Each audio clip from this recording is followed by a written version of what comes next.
Voilà, vous pouvez vous rasseoir. Un temps particulier ce matin, j'ai plusieurs choses à vivre avec vous et que nous allons vivre ensemble, mais peut-être histoire de briser la glace en ce temps où la bise de ce matin est plus forte qu'un câlin. Elle nous serre fort, hein, elle nous entoure, elle se serre contre nous. Je suis papa de 4 filles qui ont grandi de l'âge de 0, et puis maintenant ma plus grande elle a 19 ans, la deuxième 17 ans, la troisième 15 ans et la quatrième elle vient d'avoir, elle va avoir 13 ans, elle va sur 13 ans. J'ai l'épouse qui vient d'un peu plus au sud, vers le Tchad, pour ceux qui connaissent le sud de la France. Ma maman vient de l'Aveyron et mon papa qui est décédé et près du Seigneur vient d'Israël. Voilà, donc je sers depuis à peu près maintenant 43 ans le Seigneur, puisque c'est mon âge, et que depuis tout petit mes parents m'ont invité à servir Dieu, et quand j'avais l'âge des plus petits d'entre nous, j'étais déjà très attaché à la parole de Dieu. Il y a parmi vous quelqu'un qui peut attester de cela, puisqu'elle me connaît depuis que je dois avoir peut-être ton âge, non, peut-être un peu plus grand que toi. C'est Annie Foisan, que vous connaissez bien. Et voilà, Annie, si tu nous fais un petit coucou. Voilà, et ce matin, on se retrouve après des années et des années. Donc j'ai eu l'occasion de faire toute une évolution au niveau du service, de m'engager pour la jeunesse de France avec Christophe et bien d'autres.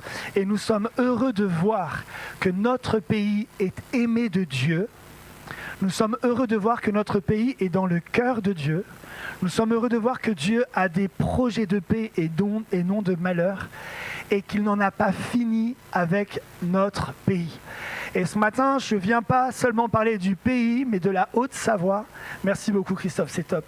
Et je viens parler de Thonon-les-Bains.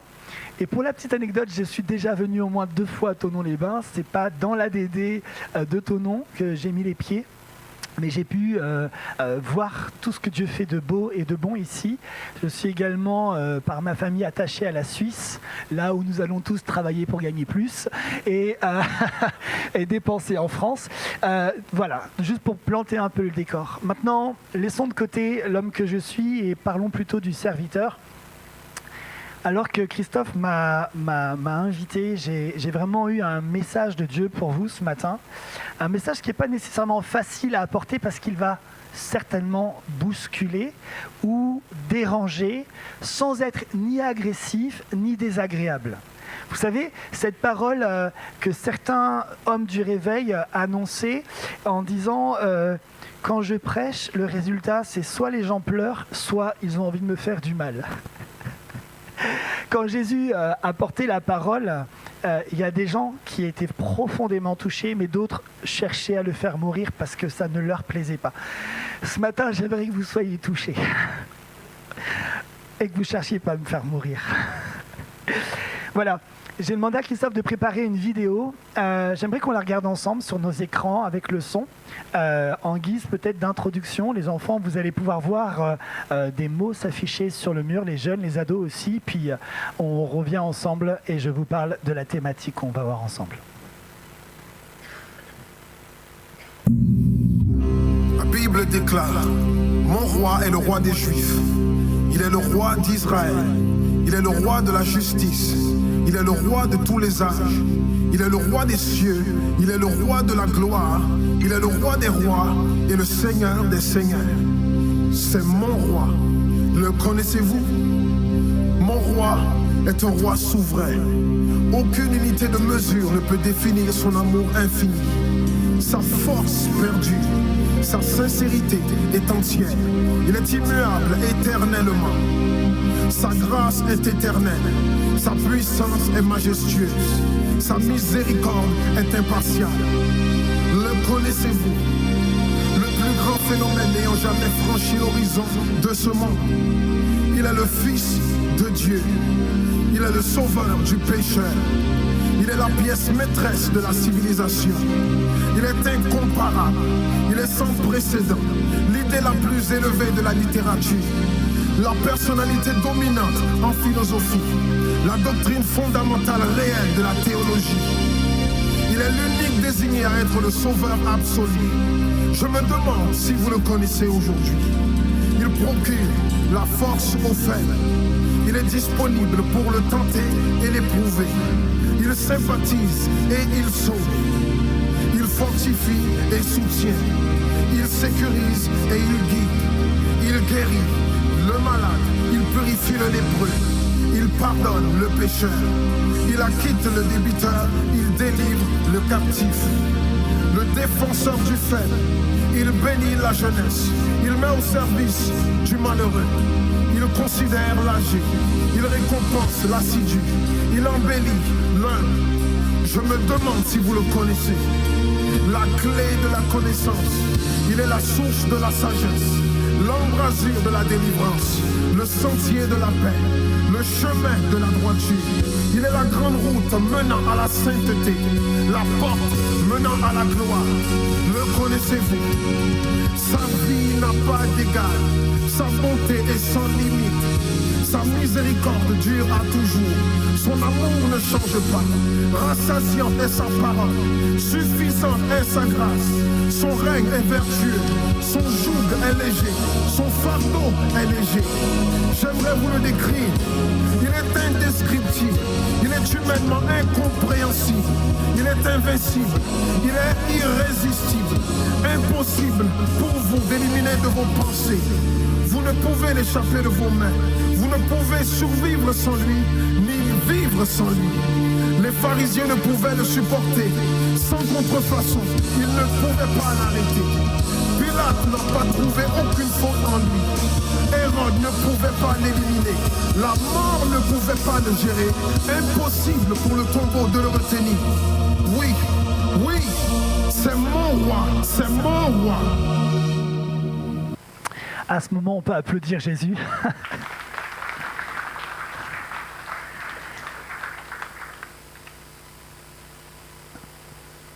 Connais-tu Jésus? Je ne parle pas de celui dont on parle, mais celui qui existe encore aujourd'hui, qui est vivant aujourd'hui, qui est le maître de la vie, qui a vaincu la mort et qui agit en notre faveur. Connais-tu Jésus ce matin? J'aimerais ce matin entrer dans le thème, dans le texte, en vous racontant l'histoire de cette jeune fille. Élie Rose, est-ce que tu peux t'approcher? Voilà, j'ai demandé à une actrice de m'aider. Elle ne savait pas trop ce que c'était une actrice, vient à côté de moi. Et on va imaginer qu'Élie Rose ne s'appelle plus Élie Rose, mais peut-être Déborah ou la fille de quelqu'un. C'est plus la fille d'Emmanuel, donc Emmanuel, on parle plus de toi, et on casse ici l'idée que je parlerai d'Emmanuel. Peut-être que ça le concerne, je ne sais pas, mais on ne parle pas. Ne bouge pas, tout va bien, voilà. Est-ce qu'on peut simplement, doucement l'applaudir pour dire bravo? Ouais, super, voilà. Je voudrais vous raconter l'histoire d'une jeune fille qui a un papa, qui a des grandes fonctions, des grandes responsabilités, et un jour, elle tombe malade. Elle est dans sa chambre et on essaye de lui prodiguer du bien, on essaye de l'aider, mais elle va de moins en moins bien, sa santé se détériore et son papa, qui a des grandes fonctions, des grandes responsabilités, fait venir des médecins, fait venir des docteurs, il fait toutes sortes de choses pour essayer d'en prendre soin, et en plus il connaît Dieu, il a des fonctions religieuses et il s'adresse à Dieu, et malgré toutes ses prières, alors qu'il est consacré, Dieu n'intervient pas, et sa fille progressivement, tu peux t'asseoir, dans sa chambre, elle passe en position assise, et de position assise, elle passe en position allongée. Voilà. Sur le dos. Voilà, sur le dos. Voilà. Et finalement, elle est là dans un état qui n'est pas très bon. Et son papa se rend compte que toute sa connaissance, toute son intelligence, tout ce qu'il savait, tout ce qu'il possédait est en train de s'effondrer. Il n'arrive à rien faire pour changer le cours des choses quant à la santé de sa fille. Dans le cycle normal de la vie, les enfants meurent avant les parents ou après les parents? Après. Nous, les parents, et j'ai vécu cela, je vous raconterai tout à l'heure plusieurs histoires qui vont vous toucher. Quand nos enfants ne vont pas bien, on se sent relativement impuissant. On va commencer par adapter tout ce que l'on sait faire, appeler le docteur de famille, aller à l'hôpital. On va adapter les conseils que maman et papa nous ont donnés, ou nos cousins, nos cousines. On appelle un collègue, une amie. Mais quand ça se détériore, et ça se détériore, il y a ce moment où tout ce que nous savons, on ne sait plus le faire. Et là, cet homme, ce papa, à un moment donné, se retrouve contraint de se tourner vers la seule solution qu'il y avait à l'époque, et il va devoir mettre de côté sa stature, son statut, ses valeurs, son histoire, sa religion. Il va devoir laisser de côté tout parce que la mort est en train de s'inviter chez lui et qu'il ne peut rien contre la mort. Il ne peut rien contre la mort qui touche progressivement son foyer, et il voit sa fille mourante, et vous connaissez l'histoire, il se rend, il traverse la foule jusqu'à Jésus. Il s'appelle Jairus, on ne connaît pas le nom de sa fille, et il va dire à Jésus, « Jésus, ma fille est mourante et j'aurais besoin que tu viennes chez moi. » Merci beaucoup Elie Rose. Est-ce qu'on peut l'applaudir? Tu peux retourner t'asseoir. Super, t'as été génial. Je voudrais qu'on lise ensemble dans Marc, on va aller ensemble lire cette histoire et on va essayer de comprendre et de retirer quelques enseignements qui vont beaucoup nous aider. Marc au chapitre 5.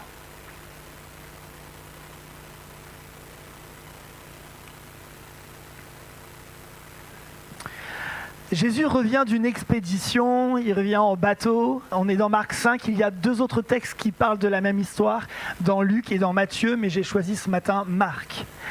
Je lis dans, me semble-t-il, la version Nouvelle Bible Second. Si vous êtes dans une autre version, tout va bien, on va essayer de comprendre ensemble le texte, mais j'aime bien appuyer dans la parole de Dieu ce que je partage. Jésus regagna l'autre rive en bateau et une grande foule se rassembla auprès de lui. Il était au bord de la mer. Et là, on nous dit qu'un chef de la synagogue, nommé Jairus ou Jaïros, arrive. Et le voyant, il tombe à ses pieds et le supplie instamment. « Ma fille est sur le point de mourir. Viens, impose-lui les mains afin qu'elle soit sauvée et qu'elle vive. » Il s'en alla avec lui. Arrêtons-nous un instant, nous avons des enfants, des jeunes, des ados, on va essayer vraiment d'être interactifs, de comprendre les choses. Jésus revient d'expédition. Pour ceux qui connaissent l'histoire, il vient de procéder à la délivrance d'un démoniaque qui était prisonnier des tombeaux, qui avait perdu la raison, qui vivait dans la mort et il errait au milieu des sépulcres et il était comme on n'arrive pas à l'enchaîner, briser les chaînes, il avait perdu la raison et Jésus va opérer une délivrance dans sa vie, de telle sorte que la raison revient chez cet homme et qu'il retrouve un état normal. Je voudrais vous dire que côtoyer la mort et les pensées de mort, côtoyer ce qui détruit, la destruction, c'est quelque chose qui peut venir comme détruire nos pensées, nos vies. Et ce matin, j'ai vraiment à cœur de te poser la question, pourquoi la mort s'inviterait-elle chez toi? Pourquoi la mort resterait-elle la bienvenue chez toi? Vous voyez, c'est un message qui vient un petit peu... voilà. J'ai à cœur de parler à l'église de Thonon et de dire, on va parler ensemble de la vie aujourd'hui, du prince de la vie. On va venir ensemble parler de cette sensation de retrouver la respiration. Jésus vient de là, il n'a pas terminé de descendre qu'un chef de la synagogue. Donc un chef de la synagogue, c'est quoi? C'est un homme religieux qui n'est pas pasteur, mais qui est responsable dans une autre religion, notamment juive, et puis c'est un des responsables. Et comme je le disais dans la petite scène qu'on a fait avec Elie Rose, tout son savoir de pharisien, les pharisiens aimaient beaucoup Dieu, ne lui sert à rien dans sa maison. Je voudrais vous poser une question ce matin. Nous qui avons compris que les pharisiens, c'est pas nous, mais les autres, est-ce qu'il ne nous arrive pas d'être ces hommes religieux où toute notre connaissance de Dieu est très limitée au moment où il se passe des choses à la maison? Vous avez le droit de parler dans le culte, hein, c'est bien, vous pouvez réagir avec moi, c'est top. J'aime le dire, à quoi me sert-il d'aller à l'église dimanche après dimanche, 52 fois par an, et depuis des années, si le Dieu que je prie n'agit pas quand j'ai besoin de lui? Je suis papa de 4 filles et quand ma deuxième fille était dans le ventre de sa maman, tout a bien commencé comme la première fois. combien de temps un enfant reste dans le ventre de sa maman? J'ai dit les enfants. Oui, mais on est tous l'enfant de quelqu'un. J'ai le droit de répondre. 9 mois. La vie normale, c'est que dans le ventre de la maman, la petite cellule donnée par papa et la petite cellule donnée par maman se réunissent et forment un être vivant qui va se développer, puis les bras vont pousser, le cerveau va grandir, l'enfant va se former, commencer à bouger, on met la main sur le ventre, et puis on entend ou on sent les coups, le cœur bat, la maman nourrit l'enfant grâce au cordon ombilical, et la vie est là et c'est magnifique. Ça, c'est le plan de Dieu tel qu'il l'a pensé, et c'est trop beau, hein, la naissance. Vous savez de quoi je parle? Oui, c'est bon, vous êtes avec moi, vous êtes tous avec moi. Voilà, donc mon épouse est enceinte de notre deuxième fille, et un jour, on commence à se rendre compte qu'il y a un problème de tension. Elle a de la tension. La tension, ça veut dire que le sang ne circule pas très bien, elle a des maux de tête.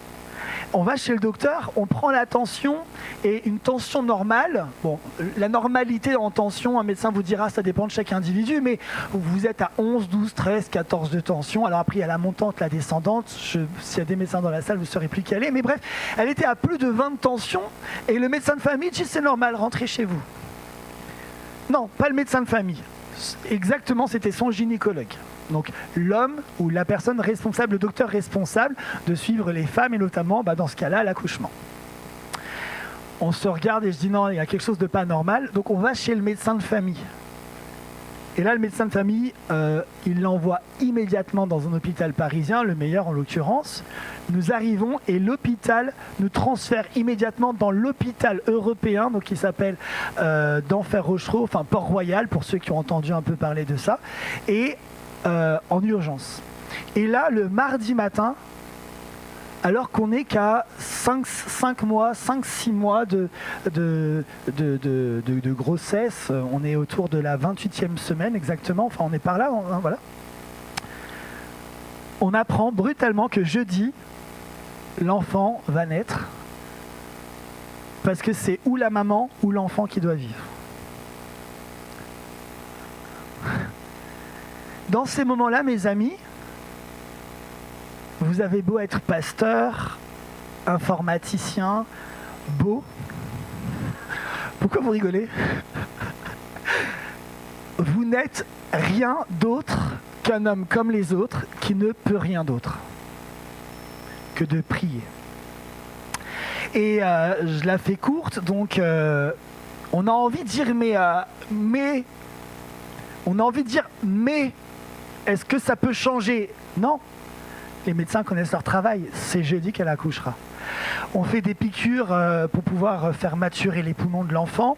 Et le jeudi, ma femme passe dans le bloc opératoire pour procéder à une césarienne. Je suis dans le couloir. Donc, vous imaginez, hein, pour ceux qui connaissent un peu cet univers, vous vous attendez normalement à ce qu'on accouche par voix basse, l'enfant sort, oh bah c'est mignon, on le prend contre soi. Non, non. La seule chose, c'est que tranquillement, on procède donc à une opération pour que l'enfant sorte différemment. Et donc je suis dans le couloir et je vais dans la salle de soins avec l'infirmière. Elle me regarde et me dit c'est bon, vous allez tenir. Je fais moi j'ai pas de souci. Je suis pas quelqu'un, vous savez l'expression qui tourne de l'œil, un petit peu comme ces hommes solides qui font oh, oh. Donc on va dans la salle de soins, donc on commence à laver l'enfant, donc ma fille, et puis à un moment donné, elle change un peu de couleur et on me demande de sortir de la salle. Son cœur était en train d'arrêter de se battre. Donc je me retrouve dans le couloir, littéralement dans un couloir, imaginez-là, et dans ce moment-là, vous n'avez pas de pouvoir sur le corps médical. Vous n'avez pas le droit d'ouvrir la porte, vous ne pouvez pas prendre l'enfant, le présenter à Dieu, vous mettre à genoux, vous êtes là, et Dieu est avec vous, vous êtes avec Dieu. Et je m'adresse à Dieu et je lui dis, Seigneur, souviens-toi de tes promesses. Parce qu'il m'a fait des promesses. Je dis, tu m'as dit, Seigneur, que si je prends soin de ton royaume, tu prendras soin de ma famille. Et cet enfant, je sais qu'il va vivre. Et je déclare juste ça, mais vous comprenez que j'ai pas de maîtrise sur la situation. Et alors que je suis en train de prier, les 2 battants de la porte s'ouvrent et il y a un cardiologue qui passe, qui va dans la salle, qui procède à un massage cardiaque, qui travaille. Et le cœur de l'enfant est reparti. D'ailleurs, ma fille a 17 ans aujourd'hui, elle fait ses auditions pour travailler dans le théâtre, enfin elle est super. Mais comprenez une chose, c'est qu'à ce moment donné, vous ne savez pas l'issue de la situation au moment où vous priez. Là, je vous la raconte à la fin, mais quand on est dans cette situation. Ma fille a grandi et voilà, il y a eu des hauts, des bas dans sa santé, mais elle s'est très bien épanouie, il n'y a pas de séquelles particulières et on bénit le Seigneur. On a eu un 3e enfant où les choses se sont bien passées, puis une 4e, et je vais vous raconter à nouveau cette 4e grossesse où au tournant du mois de février, ma femme refait des complications alors que la 3e fois tout s'était bien passé. Mais là, c'est un peu plus important parce que un enfant qui doit grandir à une certaine vitesse dans le ventre de sa maman. Mais pour ceux qui connaissent un peu le monde médical, vous pouvez avoir ce qu'on appelle un retard de croissance intra-utérin. C'est-à-dire, en fait, au lieu de grandir à cette vitesse, à un moment donné, la croissance va tout doucement. Parce que, en fait, l'alimentation, l'échange entre la maman et l'enfant ne se passe pas exactement comme cela devrait. Et donc, mon épouse, sa santé commençait à fortement se dégrader parce que l'échange à l'intérieur du ventre ne se passait pas bien. Et à un moment donné, on est convoqué par les médecins qui nous disent, voilà, on vous encourage à réfléchir à une IMG, interruption médicale de grossesse. On est dans le bureau avec les médecins et je suis assis en face d'eux et je me retrouve un peu comme Jairus, c'est-à-dire je suis un chef religieux, je suis un pasteur, ma femme est assise à côté de moi et on me dit voilà, on vous encourage à arrêter l'aventure ici. Moi j'ai des valeurs de vie, pas question de parler d'IVG, donc interruption volontaire de grossesse, d'avortement, et là on nous parle médical. En même temps je me suis renseigné, c'est pas un arrêt de croissance, c'est un retard. On est là et pendant qu'on parle, je prie et je demande à Dieu, je dis Seigneur, mais t'es avec nous quoi.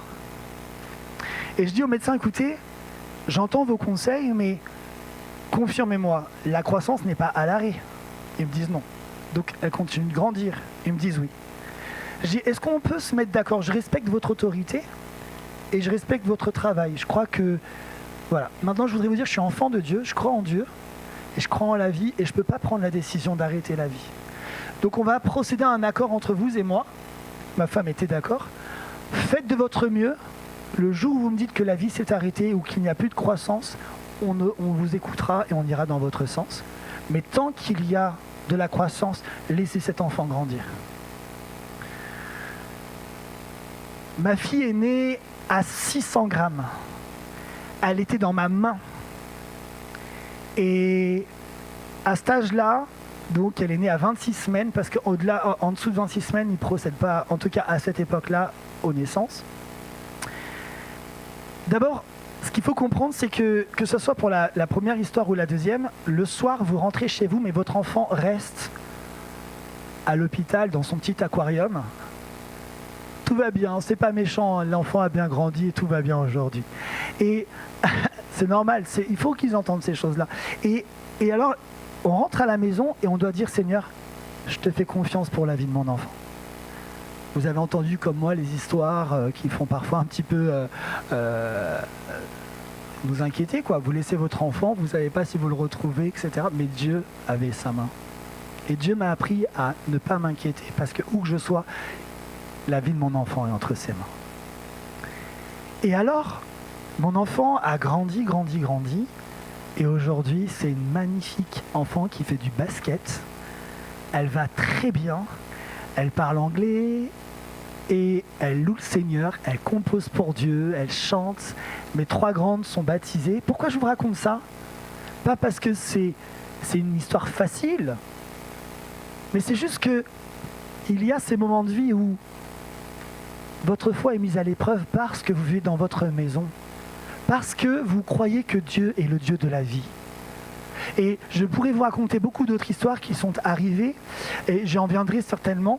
Mais ce matin, j'aimerais vous dire, cet homme, Jairus, vient voir Jésus parce qu'il sait que Jésus fait des choses miraculeuses à cette époque. Et même si pendant un temps, il pense pouvoir se passer de Jésus, là, il ne peut plus se passer de Jésus. Et il lui dit, Jésus, il est temps que tu viennes chez moi parce que ma fille est en train de mourir. Je voudrais vous dire, première question, pourquoi est-ce la mort qui vit chez Jairus et pas Jésus? Je vais dire les choses autrement. Parce que Jésus ne vit pas chez Jairus, Jairus doit quitter sa maison pour aller chercher Jésus, pour que Jésus vienne dans sa maison. Pourtant, Jésus un jour dira à Zachée, il faut que je vienne chez toi aujourd'hui. Jésus veut vivre dans nos maisons. Pourquoi inviterions-nous Jésus que lorsque l'on est placé face à la mort, en demandant à la vie de rentrer dans nos maisons et nos demeures? Pourquoi la mort s'inviterait-elle chez nous et pas Jésus? Je me tiens à la porte et je frappe, voici, il faut que j'entre et je souperai avec toi, dit Jésus. Jésus veut vivre dans ta maison, il veut vivre dans ton cœur, il veut vivre avec toi au quotidien. Il veut affronter avec toi les difficultés. Et je vais vous dire quel réconfort pour moi dans ce couloir d'hôpital que de savoir que Jésus était avec moi. Quel réconfort de savoir qu'il était à mes côtés et que je n'étais pas dans un délire psycho-religieux, mais que vraiment Jésus qui est vivant marche avec moi et qu'il marche à mes côtés et qui me dit « Je suis maître des temps et des circonstances ». Je le redis, beaucoup de parents sont là. Les moments les plus tristes de ma vie ont été quand je voyais mes enfants malades. Il arrivait des situations particulières et tu peux rien faire. Ton enfant pleure, il souffre, tu peux pas changer les choses. Tu le prends, il pleure, tu le soignes, il pleure. Mais les moments les plus intenses de joie sont bien souvent quand cet enfant qui pleurait va mieux et se remet à courir dans la maison. Et là, d'un seul coup, le bazar qu'il met, t'en es heureux. Tu préfères un enfant qui met ses jouets par terre mais qui va bien qu'un enfant malheureux mais la maison est toute propre. Un enfant allongé dans son lit qui ne peut plus bouger. Ce matin, je suis venu dire à l'église de Thonon, Jésus est le Dieu de la vie. Il a vaincu la mort et le séjour des morts. Et ce n'est pas juste pour faire des jolies phrases à réciter, mais quand on est face à la mort et qu'on peut déclarer la vie, que ce soit physique dans nos pensées, quand on parle de mort spirituelle et d'autres, et ce matin, j'aimerais ensemble qu'on fasse ce mouvement de dire à Jésus, il faut que tu viennes dans ma maison parce qu'il y a une situation qui a besoin que la vie revienne. Jésus se met en marche avec Jairus et le suit, et vu l'urgence, on pourrait s'imaginer que Jésus va aller tout droit à la maison de Jairus. Mais vous connaissez pour la plupart d'entre vous l'histoire. Il y a là à ce moment une femme qui coupe la route de Jésus. Elle avait un problème depuis 12 ans. Je ne sais pas pour vous, mais si j'étais Jairus et que j'étais venu chercher Christophe, et que Christophe me dit, on va juste s'arrêter, il y a une sœur qui a besoin juste que je prie pour elle, je dirais, Christophe, t'es bien gentil, mais je suis venu te chercher parce qu'il y a une situation d'urgence chez moi. Est-ce que la sœur, elle ne peut pas reporter son rendez-vous? Pasteur Christophe, t'es bien gentil d'aller prendre soin de la sœur, mais je pense que je suis venu te chercher pour dire qu'il y a urgence chez moi. Pasteur Christophe, moi d'abord. Moi maintenant, moi tout de suite. C'est vrai que pendant des années, tu as voulu prier pour moi, tu as voulu venir chez moi et je t'ai dit non, mais là, il y a une urgence. Et Pasteur Christophe, et là, il se passe une scène, vous connaissez la foule autour de Jésus, et puis Jésus prend son temps et dit, il y a une puissance qui est sortie de moi, et il y a une personne qui a été guérie, et il engage la conversation, ma fille, ta foi, et à peine on sort de cette situation, voilà ce que la Bible nous dit, il parlait encore lorsqu'arrive de chez le chef de la synagogue des gens qui disent ta fille est morte. Écoutez ce mouvement incroyable. Jairus vient chercher Jésus et Jésus dit ok, on se met en route. Ils se mettent en marche. Pendant qu'ils se mettent en marche, une situation survient et Jésus s'arrête, prend soin de cette femme. il y a une discussion, les témoins, on prend des notes, on fait des photos et on est tous contents à la fin de l'histoire. Ta foi t'a sauvé, amen. Et Jésus se remet en marche et à peine se remet-il en marche que des nouvelles arrivent pour dire la situation est cuite, c'est foutu. N'importe plus Jésus. Voilà ce qui est dit littéralement. N'importe plus le maître. Ta fille est morte, pourquoi importuner encore le maître? Ou d'autres versions, n'importune plus le maître. Combien d'entre nous, avant même d'avoir vu un miracle ou une situation merveilleuse que Jésus aurait pu procéder, opérer, on abandonne avant même d'aller au bout du processus? J'aurais pu dans le couloir de l'hôpital dire c'est cuit. J'aurais pu dans ma vie et d'autres dire en cours de route on arrête. Je suis sûr que si je tendais le micro, il y aurait des belles histoires de miracles dans cette salle et de choses que Dieu a faites. Et là, Jairus est interpellé par ses proches qui lui disent « Laisse tomber Jésus, il ne peut plus rien faire pour toi ». Moi, ça me rappelle Marthe et Marie qui pourtant aimaient beaucoup Jésus et qui à un moment donné disent à Jésus « Jésus, ça faisait plusieurs jours qu'on t'avait demandé de venir, on est quand même assez proches, et là, t'arrives un peu tard, ça fait déjà 4 jours. » Et Marthe et Marie, elles disent à Jésus, pourquoi t'arrives en retard?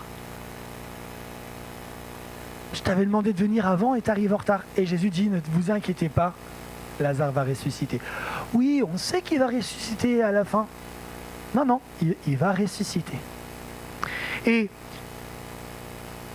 je voudrais vous dire, voilà ce que Jésus va répondre. Mais Jésus, qui avait surpris ces paroles, dit au chef de la synagogue, n'aie pas peur, crois seulement. Un des points forts avec les pensées de mort, avec la maladie, avec ce qui vient nous éprouver, c'est que le diable va tout faire pour nous dire « Arrête d'importuner Dieu. » C'est pas pour toi, c'est plus pour toi. Tu n'es plus éligible à la grâce de Dieu. La situation est arrêtée. J'ai un ami récemment qui devait vivre un changement professionnel et à la veille de ce changement, il a reçu une lettre qui dit « ça ne sera pas possible ».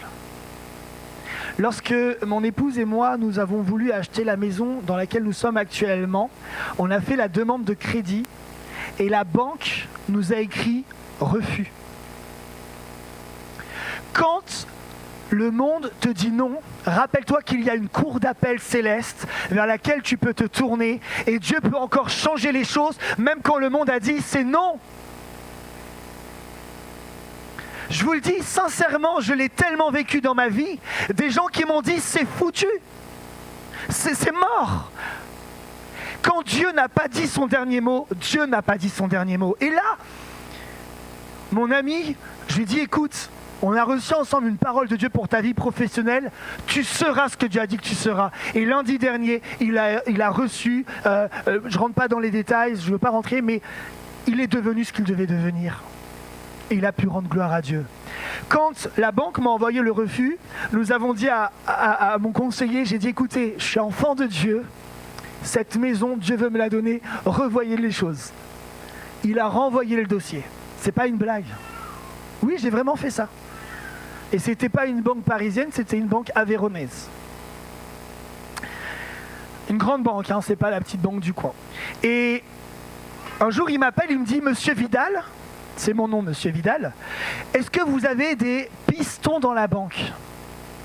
Je lui dis « Non, j'ai pas de pistons dans la banque. » Et il me dit « Parce que le responsable de la banque vient de valider votre dossier. » Quand on parle du responsable, je ne parle pas du responsable de la petite agence, je vous parle du directeur, le PDG. C'est dans les caisses régionales, donc comprenez ce qu'on est en train de dire, mais il a validé. Du coup, mon dossier étant tamponné, il est redescendu tout en bas et il est remonté tous les échelons avec la signature du responsable. Donc tous ceux qui avaient dit non, maintenant ils voyaient mon nom à nouveau et ils devaient juste traiter le dossier et je suis rentré dans cette maison. Pour cette maison, j'ai fait la prière d'Anne. Vous connaissez la maman de Samuel ? Pendant des années, elle a voulu un enfant pour elle. Elle n'a pas eu d'enfant. Puis un jour, elle a dit, Seigneur, si tu me donnes, je te donne. Ce que tu me donnes, je te le rendrai. Seigneur, la maison que tu me donnes, elle n'est pas pour moi, ni pour mes enfants, pour qu'on soit bien. Ça, tu prends toujours soin de nous. Mais nous voulons que cette maison puisse contribuer à ce que moi et ma maison, nous puissions servir l'Éternel. Ce sera une église, ce sera un lieu pour te bénir. Je suis pasteur et pendant le temps du Covid, nous avions une église à Paris qu'on n'a pas pu continuer à louer parce qu'il y avait la question des distances, de sécurité. Et le grand sous-sol de ma maison, pendant 2 ans, a accueilli l'église. Oui, tu peux applaudir, merci. Non, mais c'est pas grave. Ta sensibilité fait que tu bénis Dieu et sois béni. Les autres sont un peu plus, ouais, super, bravo. Nous aussi, on veut le vivre, on attend, voilà. On a vécu des temps de bénédiction dans cette maison. On a vécu aussi des temps de souffrance, de pleurs, de larmes, mais Dieu est là. La différence dont on a besoin, c'est de comprendre que nous avons besoin de Jésus dans nos maisons. L'Éternel prend, l'Éternel donne, l'Éternel reprend, mais c'est lui qui reste. Vous comprenez? Quand nous disons que Job a dit l'Éternel a donné et l'Éternel a repris, que le nom de l'Éternel soit béni, rappelez-vous avec moi que ce qui a été repris à Job, ce sont ses biens, ce sont ses proches, mais en aucun cas la présence de Dieu. Dieu ne reprend pas sa présence.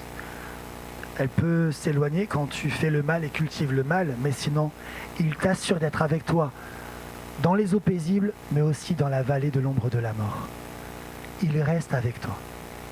Un poème magnifique raconte qu'un jour, quelqu'un, je ne vous raconte pas le poème, je ne vous le récite pas, je vous raconte le poème, il est dans son rêve, c'est une femme, et elle dit « Je voyais dans le sable près de la mer des pas. Il y avait les miens, et à côté, il y avait les pas du Seigneur Jésus. Et à un moment donné, dans mon rêve, je me rends compte qu'il n'y a plus 2 pas, enfin 2 paires de pas, mais juste un seul. Et j'ai eu le cœur rempli de tristesse. Et j'ai dit à Dieu, pourquoi m'as-tu abandonné? Et Dieu m'a répondu, quand il y avait les 2 paires de pas, nous marchions côte à côte. Mais là où il n'y a plus qu'une seule paire de pas, c'était moi qui te portais. Mes amis, je vous parle de ma vie. Quand je tombe dans la main de Dieu, mais jamais sur le sol. Parce que Dieu ne m'abandonne pas. Nul ne ravira ses enfants de sa main. Il n'a jamais dit que nous n'aurions pas de tempête. Il a dit qu'il serait là dans les tempêtes. Il n'a jamais dit que nous ne connaîtrions pas la maladie. Mais il est mort à la croix pour porter nos maladies. Il n'a jamais dit que nous n'aurions pas de souffrance. Mais il nous a rappelé que lui, il était un baume pour calmer la douleur. Ce matin, je viens te parler d'un Dieu que nous avons le droit d'importuner et à qui nous avons le droit de dire « Viens dans ma maison ».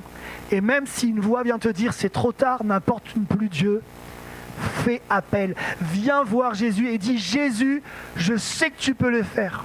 Je voudrais parler aux plus jeunes, aux enfants, aux ados et dire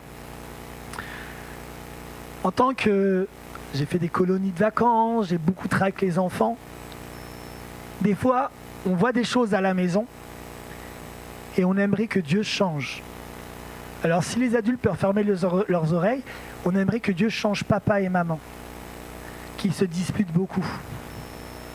Et des fois, on est là en prière, on dit « Seigneur, pourquoi mon papa il est toujours en colère ?»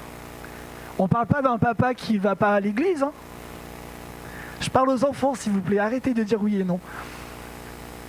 Pourquoi ma maman, elle est toujours triste? Pourquoi est-ce que ce que j'apprends à l'école du dimanche ou au culte des enfants, je ne le vois pas dans ma maison? Et la fille de Jairus, dans sa chambre, alors qu'elle était seule, allongée, et que son père ne pouvait rien, que s'est-elle dit? Qu'a-t-elle pensé? Elle aimait son papa. Mais on n'a même pas son prénom. On connaît Lazare, on connaît Zachée, la fille de Jairus. Et peut-être qu'ici, il y a des enfants qui sont le fils d'eux, la fille d'eux. Laisse-moi dire une chose. Jésus connaît ton prénom, il s'intéresse à ta vie, et il fera tout pour venir jusque dans ta chambre se révéler à toi. Ne cesse pas de prier, Parce que nul ne peut empêcher Jésus de venir jusque sur ton lit, s'asseoir à côté de toi et te dire « Mon enfant, je t'aime. Et tu as du prix pour moi et ta vie m'intéresse. Tu es en maternelle, tu es en CP, tu es en CE2, tu es en 4e, tu es en 5e, tu es en 3e, tu es en première, tu es en terminale. Jésus s'intéresse à toi. Oui, il aime tes parents, mais à un moment, et remarquez le respect de Jésus, hein, il entre dans la chambre avec les parents, l'autorité parentale, mais à un moment, Jésus s'adresse directement à l'enfant. Moi, ce qui me touche dans ce récit, parce que je vais avancer, c'est que non seulement il accepte l'invitation des parents, mais il entend le besoin de l'enfant. Il entend ton besoin, quel que soit ton âge ce matin, et ta prière. Tu as 6 ans ? Qui a 6 ans ce matin dans cette salle ? 7 ans ? 8 ans ? 7 ans ? T'as 7 ans ? Non ? 6 ans ? Tu connais pas ton âge ? On va prier pour toi à la fin. Je sais pas quel âge j'ai. J'avais 6 ans hier, j'ai 7 ans aujourd'hui. En parlant d'âge, est-ce qu'on peut chanter Joyeux anniversaire Emmanuel ? Joyeux anniversaire Emmanuel, Dieu est avec nous. Joyeux anniversaire. C'est un culte de famille, hein. Tu vas souffler tes bougies. Amen. On priera pour toi. Quel que soit ton âge, Jésus s'intéresse. Et alors, voilà ce qui se passe, c'est que on lui dit n'importune pas et Jésus répond crois seulement. Une phrase que j'aimerais laisser ce matin à plusieurs, crois seulement. La mort, le pouvoir de la mort, c'est de venir éteindre la vie. Mais Dieu nous a donné quelque chose de plus fort qui s'appelle la foi. La foi, c'est une assurance ferme des choses que l'on ne voit pas. Mon beau-père, qui est pasteur au Tchad, lors d'un culte célébré,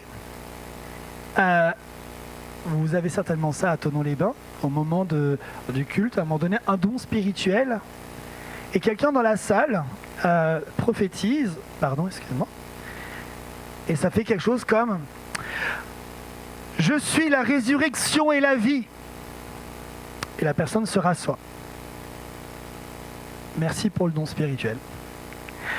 Le culte continue, et alors qu'il est en train de prêcher, on entend un cri au loin, une maman hurle, s'inquiète, son enfant vient de tomber raide mort.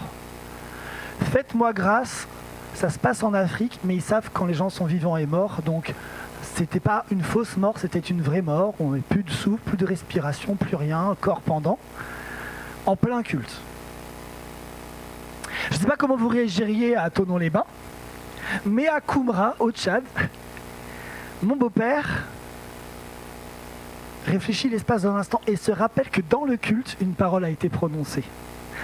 Il fait venir l'enfant, sans vie, et il demande à tout le monde de rester calme et présente l'enfant devant Dieu. Et il dit, tu viens de nous dire, je suis la résurrection et la vie. Il prie et il demande grâce à Dieu et le souffle de Dieu descend dans le corps de cet enfant qui revient à la vie.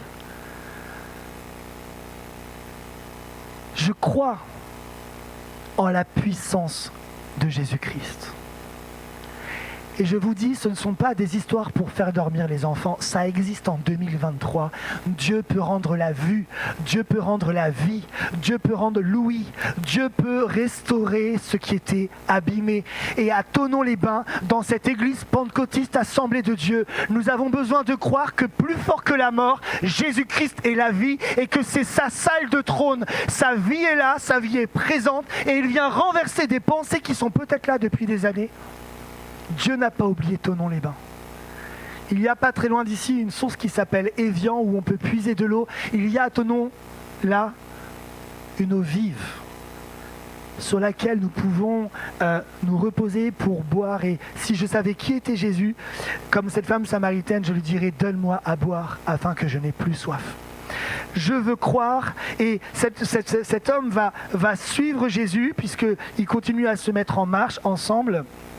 Crois seulement. J'avance dans mon texte et il ne laissa personne l'accompagner si ce n'est Pierre, Jacques et Jean, 3 disciples. Ils arrivent chez le chef de la synagogue et là, ils voient de l'agitation, les gens qui pleurent et qui poussent de grands cris. Il entre et leur dit, pourquoi cette agitation et ces pleurs? L'enfant n'est pas morte, elle dort. Et eux se moquaient de lui. Après une pensée de découragement, des pleurs, des larmes et le deuil. Le deuil avant l'heure. Le deuil en présence de la vie. Le deuil en présence de Jésus, l'agitation, le brouhaha. Et Jésus vient et libère une parole, elle n'est pas morte, elle dort. Et quand Jésus parle, deuxième réaction de l'ennemi, deuxième réaction dans nos pensées, après avoir simplement dit n'importune plus Dieu, laisse tomber, c'est mort. Les larmes. Et troisième réaction, le rire. Ridicule. Mais alors ridicule. Je ne connais pas vos traditions, vos habitudes ici, mais nous sommes dans un pays où assez facilement Descartes, qui nous a inspirés, nous rappelle que quand même, sur le plan technique, médical, organisationnel, logique et logistique, comment dire, elle est morte quoi.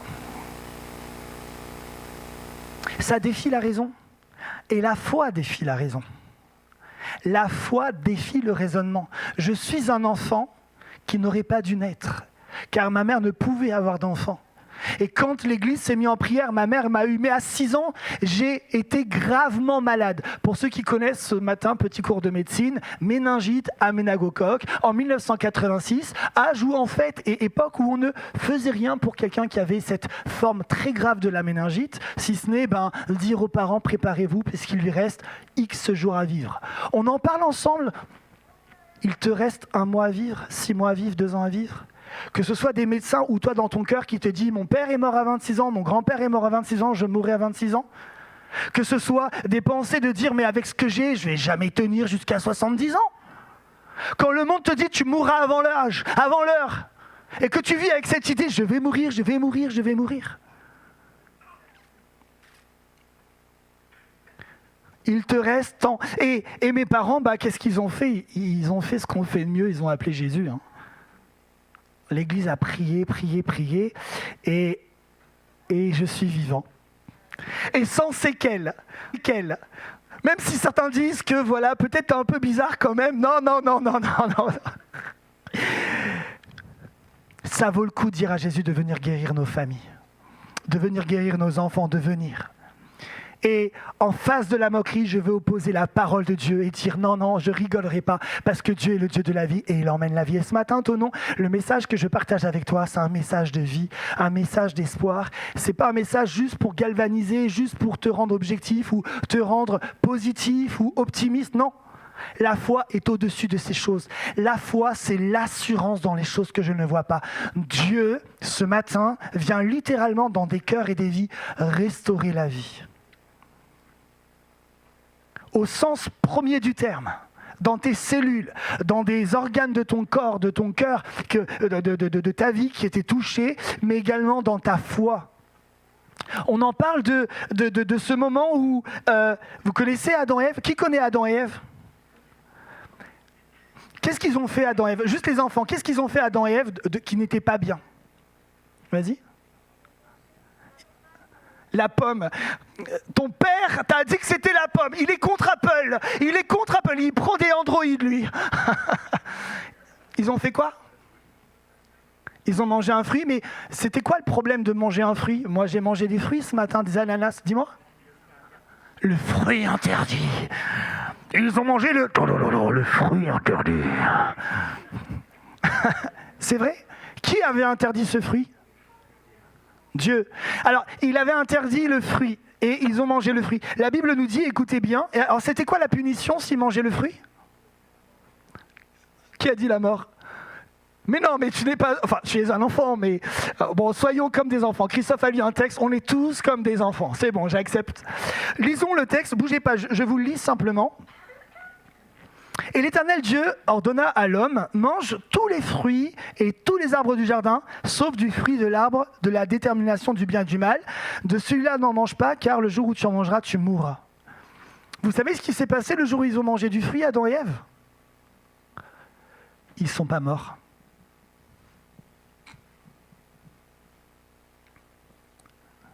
Vous le savez? Vous le saviez ou vous ne le saviez pas? Ils ont eu le temps d'aller se cacher, de prendre des feuilles pour se couvrir parce qu'ils étaient tout nus, ils ne voulaient pas qu'on les voie tout nus. Et quand Dieu rentre tranquillement le soir et qu'il dit « Adam, t'es où ?» Ils ont le temps de mener une conversation. Et ils ont tellement mené une conversation que Dieu leur dit « Écoutez, vous avez désobéi, vous sortez du jardin. » Et puis après, ils ont eu Caïn, Abel, ils ont eu Seth. Est-ce qu'ils sont morts le jour où ils ont mangé du fruit? Donc Dieu s'est un peu trompé, quoi.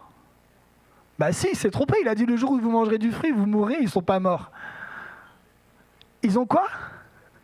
Ils ont perdu la... ils sont morts spirituellement. Il y a deux choses à savoir. D'abord, rappelez-vous qu'il y avait l'arbre de la connaissance du bien et du mal. Mais il y avait un autre arbre dans le jardin. C'était l'arbre de... Est-ce que ça vous a échappé ou ils avaient le droit de manger du fruit de l'arbre de la vie? Bah si, ils avaient le droit. Le fruit de l'arbre de la vie, ils avaient le droit d'en manger. Il y avait un seul arbre qu'ils ne pouvaient pas manger. C'est mathématique. Qu'est-ce qui se passe quand on mange du fruit de l'arbre de la vie? On vit. Et aujourd'hui, cet arbre-là dans nos vies, c'est Jésus. C'est une image, bien sûr. Mais en quittant le jardin, qu'est-ce qu'ils ne font plus? Ils ne peuvent plus accéder à l'arbre de la vie. Donc il y a une mort programmée, c'est que ne pouvant plus manger du fruit de la vie, il y a quelque chose qui ne va pas se renouveler en eux. Ça va, c'est clair? La deuxième chose, c'est qu'effectivement, mais là, ça serait très, très, très technique et nos enfants, ça serait un peu compliqué, il y a quelque chose en eux qui meurt. Leur écoute, leur capacité à obéir à Dieu, comme si leur esprit en eux mourait. Et le Nouveau Testament nous parle de la régénération, nous parle de la nouvelle naissance, etc., avec le fait de naître de nouveau. Et il y a ce Nicodème que vous connaissez qui se dit alors je dois rentrer dans le ventre de ma maman. Et on dit non, c'est pas ça, tu dois naître d'eau et d'esprit. Nous sommes pour la plupart charismatiques, mais où sont nos dons spirituels? Nous avons entendu parler du réveil et de choses miraculeuses et nous ne les vivons pas. Et souvent, on a envie de dire, Pasteur Christophe, c'est quand même de ta responsabilité, comme Moïse, comme Élisée, de nous conduire dans les miracles. Eh ben non, parce que la foi, elle est pour tous et que nous devrions dire, Seigneur, viens rendre la vie à ma foi.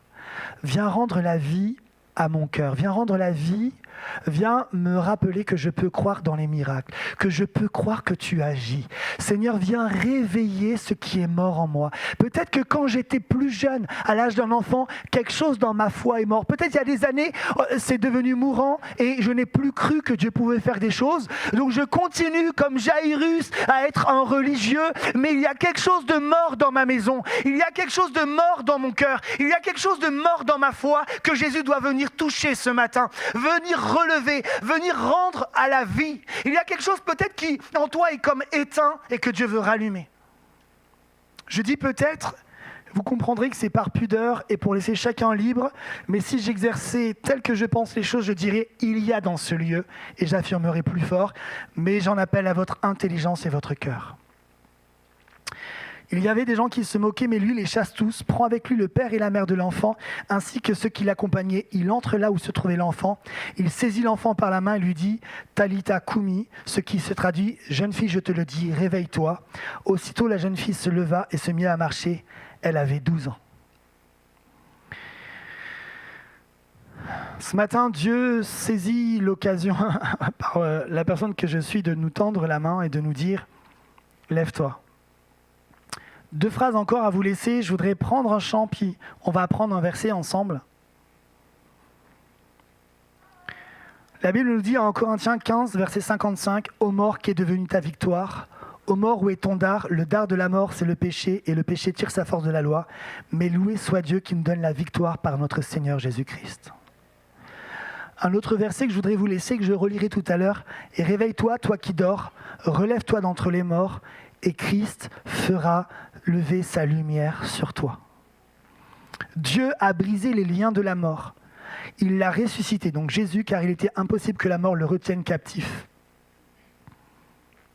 Pourquoi la mort s'inviterait-elle chez toi ce matin? Je vais demander à Gaël de me rejoindre et on va juste courber nos fronts.